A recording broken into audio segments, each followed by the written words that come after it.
আসসালামু আলাইকুম ওরহমতুল্লাহি বারাকাতু। সহযাত্রী কাশ্মীর ভ্রমণ এপিসোড পর্ব 1 কথা বলছি আমি আহমদ শফি। পুরো ভিডিওটি আপনাদের দেখার আমন্ত্রণ রইল। 16 জন মেম্বার নিয়ে 12 দিনের অ্যাডভেঞ্চার লেভেলের আমাদের একটি সফর ছিল এবং পুরো সফরে আমি গাইডলাইন হিসেবে সহযাত্রীর সাথে ছিলাম। আপনাদেরকে এই ভিডিওর মাধ্যমে কিছু তথ্য দেওয়ার চেষ্টা করব কিভাবে আপনারা ঢাকা থেকে কাশ্মীর পৌঁছাবেন। ভিডিওটি আপনাদের কাছে ভালো লাগলে অবশ্যই আপনারা শেয়ার করে পাশে থাকবেন।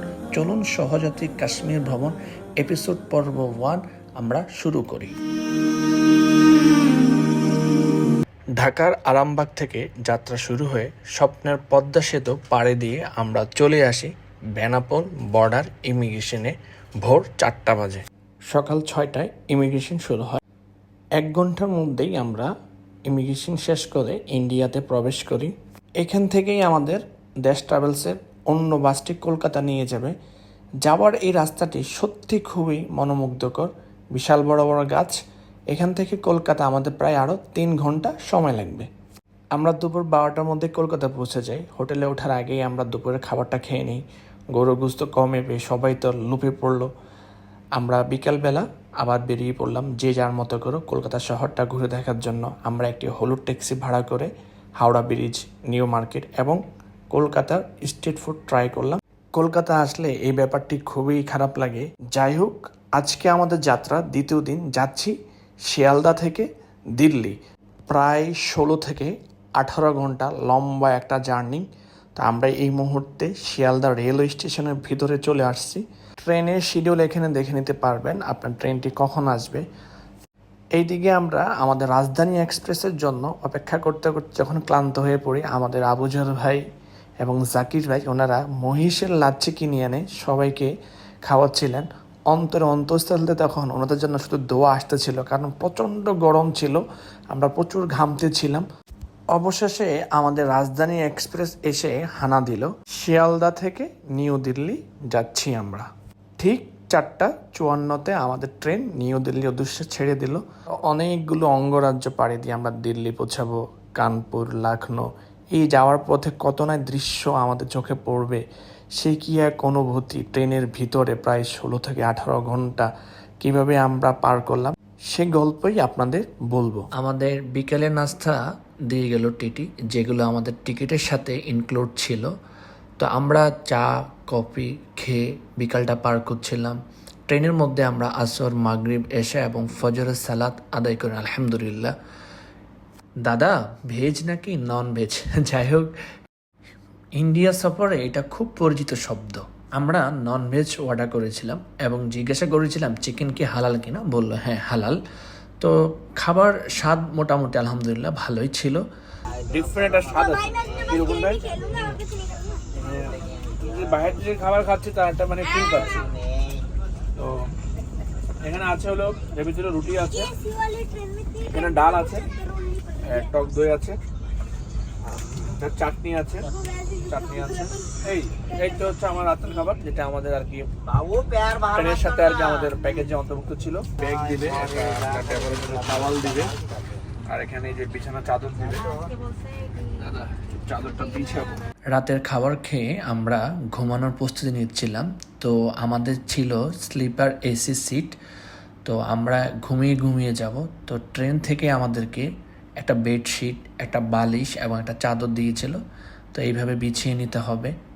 এই হচ্ছে রাতের বিছানা, এখানে ঘুমিয়ে ঘুমিয়ে যাব। বলা যায় ভালোই, সিটটা খুব কমফোর্টেবল এবং তারা যে চাদরগুলো দিয়েছে এগুলো ওয়াশ করা এবং সেখান থেকে একটা ভালো স্মেল আসছিল। তো ট্রেন বেশ স্পিডে চলছে। আমি স্পিড মিটার চেক করে দেখি প্রায় 130+। ঘুম ধরছিল না, তাই সামান্য সময় একটু এনজয়ের জন্য লুডো খেললাম, জাস্ট একটা ম্যাচ। ঘুম ভেঙে যাওয়ার পর দেখি সকাল হয়ে গেল। ফজরের সালাত আদায় করে নিলাম। তারপরে আমাদের খুব খিদে পেয়েছিল, তখন আমরা 50 রুপি দিয়ে নুডলস অর্ডার করে সকালের প্রাথমিক নাস্তা খেয়ে নিই। কিছুক্ষণ পরে আবার আমাদের নাস্তা দিয়ে যায়। নাস্তা খেতে খেতে দেখি আমরা কানপুর চলে এসেছি। কানপুর থেকে দিল্লি যেতে আমাদের প্রায় আরও 3 ঘন্টার মতো সময় লাগবে। অবশেষে সকাল 10:30টায় আমরা দিল্লি পৌঁছে যাই। স্টেশন থেকে বের হয়ে সাথে আমরা একটি হোটেল নিয়ে ফ্রেশ হলাম। ফ্রেশ হয়ে আমাদের কাশ্মীর সফরের একটা বোনাস পয়েন্ট হিসেবে ছিল ইন্ডিয়া গেট, নিজামুদ্দিন, শাহিদাই মসজিদ এবং কুতুব মিনার। এগুলো সাইট সিইং করার জন্য আমরা আমাদের গেস্ট নিয়ে বেরিয়ে পড়লাম। এই মুহূর্তে আমরা আছি ঐতিহাসিক ইন্ডিয়া গেট। ইন্ডিয়া গেট শেষ করে আমরা যখন বেরোই তখন দেখা পড়লো ঐতিহাসিক সেই দিল্লি কা লাড্ডু। একটা কথা আছে, যে খাবে সেও পস্তাবে আর যে না খাবে সেও পস্তাবে। 10 रुपया करके रख दो। अच्छा एक दे दो। ये लो, याद करोगे। বললাম না, যে খাবে সেও পস্তাবে আর যে না খাবে সেও পস্তাবে। আমরা খেয়েও কেন পস্তালাম? কারণ 5 রুপিয়া লাড্ডু আমাদের কাছ থেকে রেখে দিল 20 রুপিয়া। নিজামুদ্দিন দ্বিতীয় স্পট ঘুরতে আসি। এখানে আসার পর আমাদের এক বাংলাদেশি ভাই আবদুল্লাহ ভাই ওনার দোকানে নিয়ে যান। এখানে আতর, টুপি, রুমাল, বিভিন্ন সামগ্রীর দোকান আমাদের ঘুরিয়ে ঘুরিয়ে দেখান এবং উনি দুপুরে আমাদের জন্য স্পেশাল মেহমানদারির আয়োজন করেন। মহিষের বিরিয়ানি, মহিষের গোশত, রুটি, সবাই খুব তৃপ্তি ঢেকুর দিয়ে খেলো। আলহামদুলিল্লাহ, জাজাকাল্লাহ আবদুল্লাহ ভাইকে। আমরা নিজামুদ্দিন থেকে আমরা কুতুব মিনার উদ্দেশ্যে আমরা বেরিয়ে পড়লাম। শেষ বিকালটা আমরা ঐতিহাসিক কুতুব মিনার ঘুরে ঘুরে দেখছিলাম। ভারতের প্রথম মুসলিম শাসক কুতুবউদ্দিন আইবেক 1193 খ্রিস্টাব্দে এই কুতুব মিনারের নির্মাণ কাজ শুরু করেন এবং 1386 খ্রিস্টাব্দে ফিরোজ শাহ তুগলকের আমলে এই কুতুব মিনারের নির্মাণাধীন কাজ সম্পূর্ণ হয়। কুতুব মিনার দেখে আমরা চলে আসলাম ঐতিহাসিক দিল্লি শাহী জামে মসজিদ। শাহী জামে মসজিদ থেকে এশা সালাত আদায় করে রাত 9টায় আমরা জম্মুর উদ্দেশ্যে বাসে উঠে পড়ি। আমার ফোনে চার্জ না থাকাতে আর ভিডিও করতে পারিনি, তাই দেখা হচ্ছে জম্মু থেকে। দিল্লি থেকে জম্মু যাওয়ার পথে আমাদের বাসটি নষ্ট হয়ে যায়। তারা আমাদের অন্যত্র কোনো বাসও দেয়নি, ফলে আমাদের একটি দিন নষ্ট হয়ে যায়। আল্লাহর অশেষ মেহেরবানিতে আমরা সহি সালামতে অন্য আরেকটি গাড়ি দিয়ে আমরা জম্মু পৌঁছাই। তো জম্মু পৌঁছে আমরা খুব সকালবেলা একটি 16 সিটের টেম্পো ট্রাভেল ভাড়া করে আমরা জম্মু থেকে শ্রীনগর উদ্দেশ্যে রওনা দিই। জম্মু থেকে শ্রীনগর যাওয়ার এই রাস্তাটি অ্যাডভেঞ্চার লেভেলের। আঁকাবাঁকা, উঁচু নিচু পাহাড়ি রাস্তা, আবার পাহাড়ের নিচ দিয়ে বিশাল বড় বড় ট্যানেল, আঁকাবাঁকা পাহাড়ের মাঝ দিয়ে নদী, কি সুন্দর চমৎকার লাগছে। কাশ্মীর যাওয়ার পথে এই রাস্তাটা আপনাকে সত্যি মুগ্ধ করবে। এক প্রকার আল্লাহর সৃষ্টির প্রেমে আপনি পড়ে যাবেন। এত সুন্দর, সুবহানাল্লাহ, আল্লাহর সৃষ্টি কত ভালো লাগছে। আসমান, জমিন, সূর্য আপনাদের একটু দেখাই, না দেখলে আপনারা বুঝতে পারবেন না। তাই একটু এই রাস্তার স্বাদ নিন, দেখতেই থাকুন। ये जहां में खास हो तुम या नबी मुस्तफा, मेरे दिल की धड़कनों में सिर्फ तेरी इल्तिजा,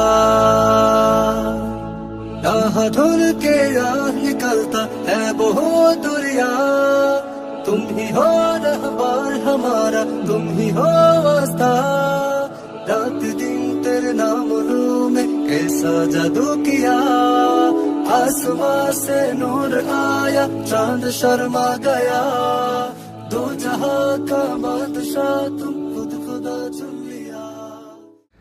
দেখতে দেখতে আমরা কাশ্মীরে প্রবেশ করে ফেলেছি। এখান থেকে আমাদের কাশ্মীরের রাজধানী শ্রীনগর আর মাত্র 40 কিলো। আমরা কাশ্মীরের রাজধানী শ্রীনগরে প্রবেশ করেছি। আমরা হোটেলে গিয়ে উঠবো, সেখানে আমাদের হোটেল ঠিক করা আছে। আমরা কাশ্মীর 5 দিন ঘুরবো। তা আমাদের দ্বিতীয় পর্বে আমরা কাশ্মীর কোথায় কোথায় ঘুরলাম, কিভাবে গেলাম, সেই সংক্রান্ত ভিডিও থাকবে।